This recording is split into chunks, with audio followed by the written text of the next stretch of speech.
نواب اکبر خان بگٹی کی آج 19ویں برسی منائی جا رہی ہے۔ نواب اکبر خان پاکستان کے مشہور بلوچ قوم پرست سیاسی رہنما، جمہوری وطن پارٹی کے سربراہ اور سابق گورنر اور سابق وزیر اعلیٰ بلوچستان تھے۔ نواب اکبر خان بگٹی 1926 میں پیدا ہوئے، لاہور کے ایچسن کالج میں تعلیم حاصل کی اور پھر اس کے بعد آکسفورڈ سے اعلیٰ تعلیم حاصل کی۔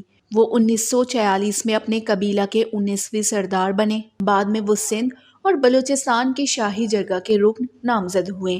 1951 میں بلوچستان کے گورنر جنرل کے مشیر مقرر ہوئے اور 1958 میں وزیر مملکت کے طور پر وفاقی کابینہ میں شامل رہے۔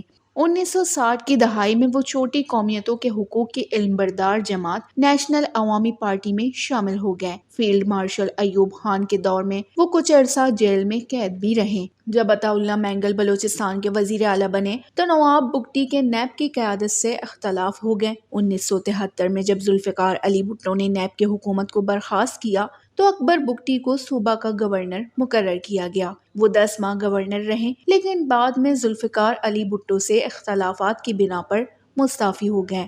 1988 میں اکبر بگٹی بلوچستان کی صوبائی اسمبلی کے رکن منتخب ہوئے۔